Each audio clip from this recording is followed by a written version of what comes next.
19 page के अंदर Rajasthan geography होनी चाहिए आपकी। और जिस दिन ये समराइज तब करना जब सब्जेक्ट को 2 या 3 बार रिवीजन कर लिया, क्योंकि तब आपको और बढ़िया तरीके से पता रहेगा कि सब्जेक्ट की मेन थीम या मेन पॉइंट क्या है इसमें, जो अपने को कम से कम लिख के आना है। तो जिस दिन ज्योग्राफी को 19 पेज में ले आओगे, पुराने स्टूडेंट से मिलना, कभी लाइब्रेरी में बैठते भी होंगे शायद आप लोग, तो वहाँ कई लोग ऐसे हैं जो राजस्थान ज्योग्राफी 2 घंटे में पूरी सुना दें आपको। और ये करने वाले भी मिलेंगे कि 3 घंटे में मैं पूरी रिवीजन कर लेता हूँ। तो आप उस टाइम डिमोरलाइज होते हो कि नहीं, एक टॉपिक नहीं होता 3 घंटे में तो यहाँ। तो इसका मीनिंग उन लोगों से एक बार ये पूछना कितनी बार पढ़ लिया, तब उसकी काउंटिंग आएगी 9 बार पढ़ा है, 10 बार पढ़ा है, 11 बार पढ़ लिया। इसका मीनिंग एक लंबा दौर चलता है, सब्जेक्ट कई बार रिवीजन हो जाता है। तो जितनी बार रिवीजन करोगे, इसका मीनिंग है कि पहली बार रिवीजन करोगे सब्जेक्ट में 8-10 दिन लगेंगे, दूसरी बार लेके बैठोगे 5 दिन लगेंगे, तीसरी बार लेके बैठोगे 4 या 3 दिन पे आ जाओगे, और एक दिन होगा कि 7-8 बार रिवीजन होगा, तब आप 2-2 3-3 घंटों के ऊपर आ जाओगे। क्यों? क्योंकि उसके बाद में आपने ये तय कर लिया कि इस सब्जेक्ट में ये जो टॉपिक है इसमें 5-7 पॉइंट अपने को पता होने चाहिए। और जो एक पॉइंट जो थोड़ा सा भारी होता है, भारी का मीनिंग जो बार बार आपके माइंड से स्किप होता है, उस पॉइंट को उस पेज में थोड़ा हाईलाइट कर दो कि इस पूरे चैप्टर में ये वाली जो बात है ये मैं बार बार बोलता हूँ और ये मेन तरीके से मेरे को ये याद करके जानी है।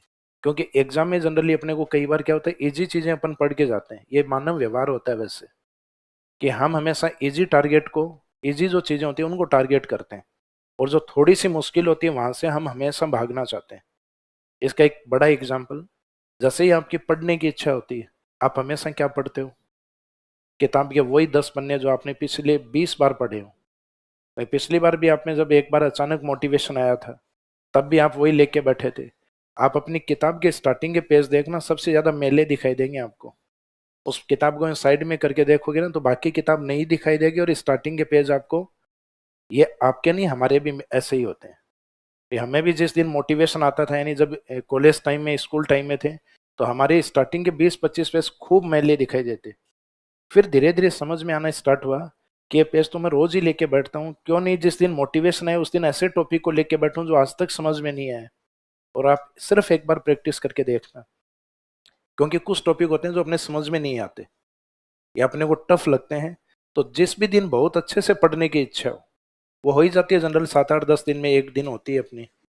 तो वो इच्छा जिस दिन हो उस दिन उस टॉपिक को लेके बैठना इस बार, जो आज तक नहीं समझ में आया। मीनिंग मैं एक विश्वास के साथ कह सकता हूँ कि वो टॉपिक आपको उस दिन समझ में आएगा, लेकिन बशर्ते आपकी मन से पढ़ने की इच्छा हो, तब लेके बैठना।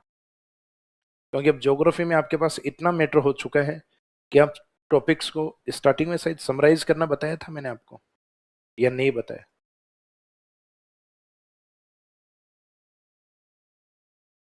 फॉर एग्जाम्पल एक रिवर्स वाले टॉपिक को ही ले लें, लिखना नहीं है, समझना है सिर्फ। भाई लिखा हुआ किताबों में खूब सारा है, नोट्स भी लिखवा दिए आपको। अब जैसे रिवर्स है, तो रिवर्स के पूरे चैप्टर को अपने एक पेज में कैसे लेकर आए। तो रिवर्स वाले के अंदर जैसे मेन अपने को पता है कि एक तो राजस्थान की नदियों को किसके आधार पे बांटा गया है, तो इसमें लिख दो संगम के आधार पे 3। अब आगे लिखने की जरूरत नहीं है, अपवाह तंत्र अपने को पता है, अपवाह तंत्र ही है ये 3। फिर उसमें संगम के आधार पे जो 3 अपवाह तंत्र है, उसमें एक तो अरब सागर। अब अरब सागर में कौन सी नदी है? लूनी। उसका उद्गम और संगम, इस साइड में उद्गम और एक साइड में संगम लिख दो। अब उस नदी के अंदर उद्गम अगर आपको याद है तो लिखने की आवश्यकता नहीं है, बार बार भूल रहे हो कि नहीं ये मेरे को याद ही नहीं आता, तो लिख लेना है नाग पहाड़ी, नाग हिल्स। और संगम जो भी है, रन ऑफ कच्छ वगैरह, वो लिख दो। लेंथ याद रखने की आवश्यकता नहीं है, इसकी कुछ सहायक नदियां वो लिख दो। फिर बाकी लूनी के बारे में 2-3 बातें ऐसी जो कि आपने नोट्स में पढ़ी हैं, वो इजीली लूनी के बारे में लिख सकते हो आप। मेन जो चीजें एग्जामिनर जो थीम चेक करता है, वो ओरिजिन देखता है, संगम देखता है, कैचमेंट एरिया देखता है, और सहायक नदियां देखता है।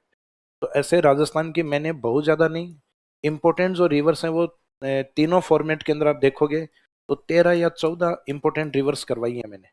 सब नदियों को एक एक दो दो लाइन में लिख सकते हो। सबसे इंपॉर्टेंट चैप्टर की मेन थीम इसमें यही है कि उनके ओरिजिन या संगम, आपको अंतःप्रवाह में तो संगम भी याद नहीं करने, सिर्फ ओरिजिन और कैचमेंट एरिया, और कोई एक दो विशेषता और याद कर लो। तो हर नदी के बारे में आपको 3 या 4 बातें याद होनी चाहिए। ताकि एग्जाम में ड्रेनेज सिस्टम में किसी के भी बारे में पूछें, अरब सागर, बंगाल की खाड़ी, तो आप चार चार लाइनें भी अगर आप एक नदी के बारे में लिख रहे हो तो आप बड़ा क्वेश्चन भी लिख सकते हो, 50 वर्ड में भी लिख सकते हो, 15th वर्ड में भी लिख सकते हो। फिर आपके सामने मेंस में। तो मैं ये कहता हूँ कि जो जितने भी सब्जेक्ट हैं आपके, उन सब्जेक्ट का एक थीम पेज आपके पास होना चाहिए।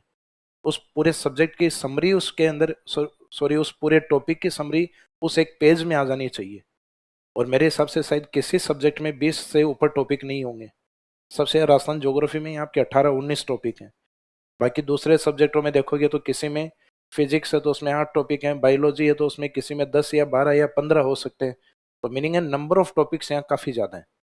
तो टॉपिक्स की काउंटिंग आप करोगे तो